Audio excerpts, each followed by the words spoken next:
Well, there's been another terror attack in London, and this news is getting horribly familiar.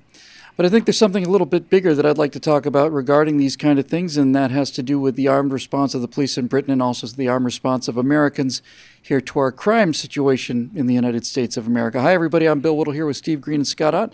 This is your right angle on our new progressive world, and thanks very much on behalf of all of us. Steve, one of the things that was always most charming, I mentioned in your segment that my mom is British, half my family's British, and so on. And one of the things that the Brits were most proud of, and rightfully so, I think, was the fact that the typical British policeman, the typical Bobby, basically had a small club. His entire authority came from his badge, his uniform, and a whistle that he would blow if he got into trouble and caught some bad guys. Now it looks like we're going to be having police officers in SWAT gear with body armor, helmets, and semi-automatic rifles is going to be basically the new norm here. And my position on this is, for those of you progressives out there that like the idea of London being a city that had policemen with tiny little clubs in order to enforce the law, this is your world. This is what you've given us. It's the progressives that have invited this death cult into their culture. It's the progressives that continue to defend them. And what would you say, Steve, to people on the left who are decrying the fact that Britain used to be just such a nice place and it was so sweet and so civilized, and now we have to see these policemen with rifles on the streets? Do you think it ever dawns on them that it's their policies that have gotten us there? Oh, boy. Between projection and cognitive dissonance, no, it doesn't affect their thinking at all, if you can call it that. If you go by the actual definition of thinking, no, you can't actually call it that. The idea of the bobbies with their clubs, it depends not on there not being any criminals. What it depends on is there being social norms that pretty much everybody respects. We have a correct. We have a different set of social norms in this country. While you were doing your intro, I flashed on most quotable movie of all time, Casablanca, and you've got Rick sitting there with I think it was Major Strasser, and Major Strasser asked him, you didn't seem to like it when we march into Paris. What about if we march into London? And Rick says, well, ask me when you get there. Well, what if we marched into New York?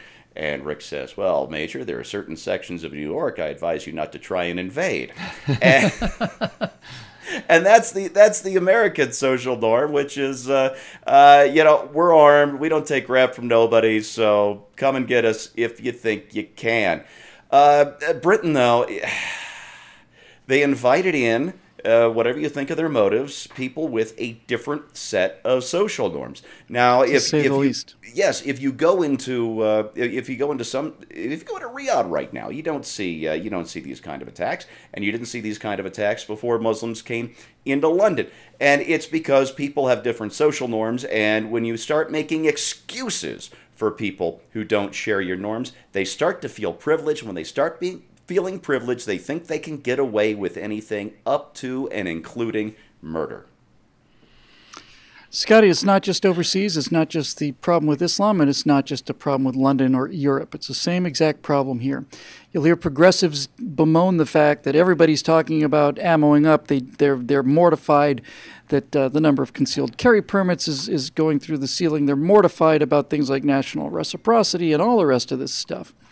What they're not mortified about, Scott, is the fact that all of this is a result of their policies in terms of being lax on crime, in terms of not being willing to enforce the law, in terms of making excuses for the criminal rather than for the victim. This progressive complaint about everybody carrying guns is a direct result of progressive social policies, isn't it?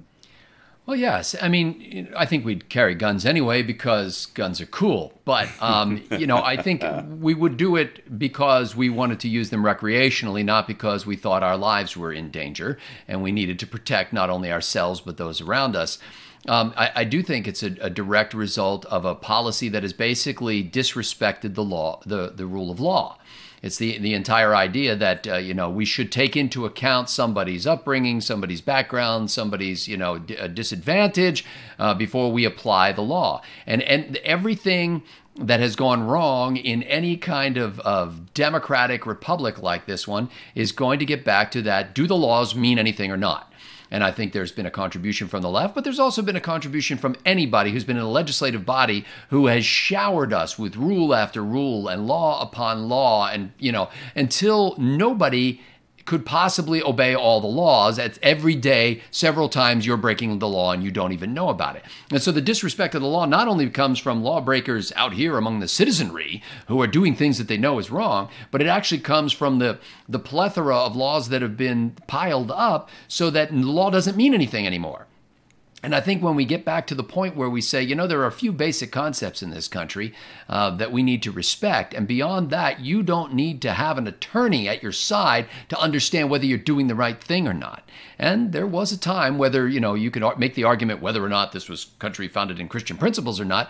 But there certainly was a time when the Judeo-Christian mindset, when the Judeo-Christian values permeated society, even among the atheists. And everybody basically had that same respect for the fundamentals that you would find in the Decalogue, as they call the Ten Commandments. And so I think can we turn back the clock? Can we go back there? Not without, I know I'm calling for a reformation in Islam, not without a rebirth, not without, frankly, we need a come to Jesus moment in Islam. Hey, Scott, you raised an interesting point, Bill. You mind if I throw something in here? Not at all. I was listening for about the millionth time, one of my favorite concert albums, Johnny Cash Live at Folsom Prison, and there's an assumption there in the songs that he sings and in the reactions from the prisoners themselves that the criminals in all these songs had done wrong and at least to some extent deserved their fate. Yeah. And that's exactly the response you got from the prisoners. And if you look at our pop culture today, you hear our songs about crime and the criminals who are in our jails now. I don't think that exists anymore, certainly not to the extent that it did as recently as the mid-1960s. Right. And Scotty, Islam needs a come to Jesus moment, and Christianity needs a come to Jesus moment too. Because what it all comes down to is exactly what both of you guys have discussed. It's become a situation where the morality of the citizenry is now so debased that the entire idea of law, respect for law, rule of law, consequences of breaking the law have virtually gone out the window. If you look at the way the world looked, let's say 50 years ago, in London, you could have policemen with little clubs and little thin whistles basically providing a tremendous level of social order and lack of crime, not because these guys were superhuman or because the whistles were particularly loud or shrill. It's because the citizenry was fundamentally decent, was fundamentally moral, was fundamentally kind, fundamentally hardworking, and the policeman's whistle was simply a call for other citizens to basically step in and stop a relatively minor problem because that kind of cancerous violence and just complete disregard for everything just didn't exist then. Same thing in America. In America, it was not uncommon at all for us as young people, but especially for our parents. The idea of locking your doors at night was unheard of. You drive to the supermarket, you leave your keys in the car. It's just more convenient to leave them in the car. Not like anybody's going to take it or anything. And by the way, during those days, every single high school in the country pretty much had a shooting club that met downstairs maybe or out in the backyard, and guns were everywhere. They weren't more restricted then. They were ubiquitous. You could buy them anywhere. So your theory that guns cause these problems just doesn't hold water, and your theory that it's all these other issues that cause Britain to deteriorate, it doesn't hold water either. The progressive policies of coddling criminals and most especially of a sense of morality that is just relative, and a belief that all cultures are equal and all cultures are perfectly welcome are progressive ideas that have turned London from being the most civilized, decent city in the world now to one where you have to walk down the street looking over your shoulder and hope that there's a bobby with a semi-automatic rifle and body armor nearby. And conversely, you've turned American cities with your policies into places of fear and terror and violence and murder. And it's not the guns and it's not the conservatives that did it. It's you and your policies that did it. It's your inability to look at human nature for what it is and understand that there are some people that need to be punished swiftly and certainly.